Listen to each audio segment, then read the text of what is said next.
안녕하세요, 용박이입니다. 여러분들 게임하는데 조금이나마 도움을 드리고자 리뷰나 정보를 도와드리는 채널입니다. 이번은 플스 라인업 교체 2차 세일로 영상 준비봤습니다. 가격도 괜찮고 게임도 나쁘지 않아 한번 해보시는 걸 추천드립니다. 그럼 영상 재밌게 끝까지 봐주시고요. 구독과 좋아요는 영상 작업하는데 큰 도움이 됩니다. 이번 게임은 둠이터널입니다. 둠이터널은 전작 리부트보다 훨씬 재밌습니다. 전작은 샷건으로 대화를 하는 게임이었습니다. 하지만 너무 강하다 보니 게임이 단조롭게 느껴지는 부분도 많이 있었습니다. 하지만 이번 작품은 그런 점들을 신경을 썼는지 게임이 꽤나 긴장감 있게 흘러갑니다. 전작은 무기가 너무 좋고 탄약의 제약도 없다시피 하다 보니 계속 좋은 무기 하나만 사용하고 그로 인해서 게임이 루즈해졌으며 그 결과 둠 리부트는 게임 레벨 밸런싱 부분에서 꽤나 실패했다고 생각합니다. 이번 작품은 탄약이 부족합니다. 좋은 무기가 있다고 막 쓸 수 있는 게 아니고 적재적소에 쓰지 않으면 엄청나게 난이도가 올라갑니다. 단적인 예로 악마의 약점이 아닌 탄과 부위에 총알을 쏘면 20발 넘게 쏴야 하는 경우도 있습니다.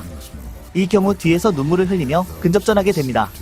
그래서 총알을 아끼기 위해서 적었던 맵에 숨겨진 함정 및 오브젝트를 활용하고 적들의 약점을 파악하는 것도 중요해졌습니다. 막상 플레이를 하면 너무 템포가 빠르기 때문에 그냥 정신없이 하게 되며 순간순간 판단이 중요하고 머리를 꾸준히 빠르게 돌려줘야 하며 정신없이 시간 가는 줄 모르고 게임하실 거면 추천해드리는 게임입니다.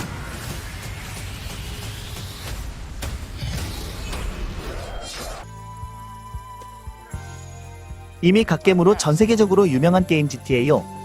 동네 건달과 은퇴한 은행 강도 미치광이 사이코패스가 말썽에 휘말립니다. 이제 아무도 믿을 수 없고 서로조차 믿을 수 없는 이 도시에서 살아남기 위해 그들은 여러 번의 위험한 습격에 몸을 던져야 합니다. 최고의 온라인 환경에서 끊임없이 진화하는 선택의 세계를 경험하고 로스산토스와 블레인 카운티에서 범죄자로서의 랭킹을 올리십시오. GTA 플레이 모드는 크게 온라인, 싱글, 오프라인으로 나눌 수 있습니다. 락스타에서 만든 게임이므로 레데리랑 동일하죠. 싱글에서는 오픈월드, 메인 서브, 퀘스트를 깨면서 스토리를 즐기면 되고요. 현대를 배경으로 범죄 위주의 미션을 수행합니다. 이전 시리즈와 스토리가 이어지지 않기 때문에 GTA를 처음 해보시는 분들도 걱정 없이 시작할 수 있어요. 말이 필요 없는 게임 꼭 해보세요.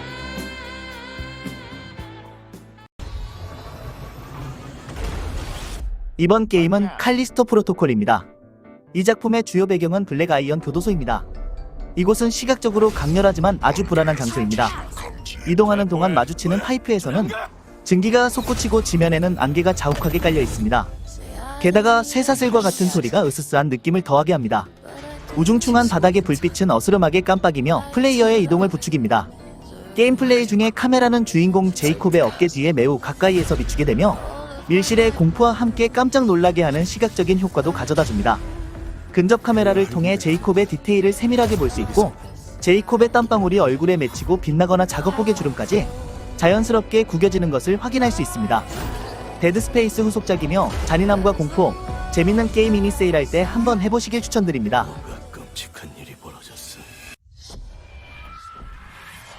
이번 게임은 더 다크 픽처스 앤솔로지입니다.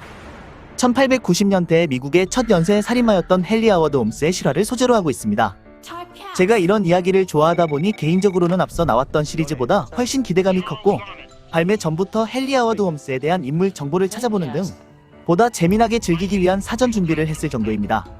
또한 전작들인 맨 오브 메단, 하우스 오브 애쉬, 리틀 호프에 대한 간략한 정보를 볼 수 있어 전작들을 해보지 않았더라도 간단히 어떤 이야기를 다뤘는지 살펴볼 수 있습니다. 옴니버스식 구성으로 각각이 독립적인 이야기라 시리즈 중 어느 걸 먼저 해도 전혀 상관없습니다.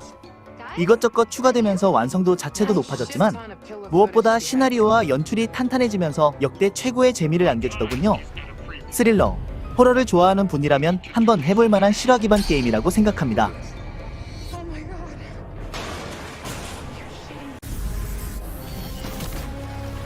어느덧 출시된 지 2년이 훌쩍 넘은 마블 스파이더맨 마일즈 모랄레스입니다. 전작과 마찬가지로 인섬니아 게임즈에서 개발을 맡았고 스파이더맨의 저작권을 소니에서 가지고 있기에 PS4, PS5 타이틀로만 출시된 독점작이죠. PS4용을 구매해도 PS5에서 무료 업그레이드가 가능하며 PS4, PS4 프로에서도 최적화가 훌륭해서 외적인 면에선 전작과 동일하게 호평을 받았습니다. PS5용을 플레이해보면 레이트레이싱은 물론 좀 더 향상된 광원과 텍스처, 렌더링 거리 또한 60프레임 모드를 즐길 수 있습니다. 마일즈 모랄레스는 원작의 얼티밋 유니버스에서 피터 파커가 사망하고 2세대 스파이더맨이 되는 소년입니다. 국내에선 딱히 유명하지 않았지만 보고 계신 게임으로 인해 많은 이들에게 알려졌고, 특히 다른 캐릭터와 달리 주인공에 걸맞는 인성과 특성을 두루 갖춰 굉장히 롱런하고 있는 2세대 스파이더맨이라고 하네요.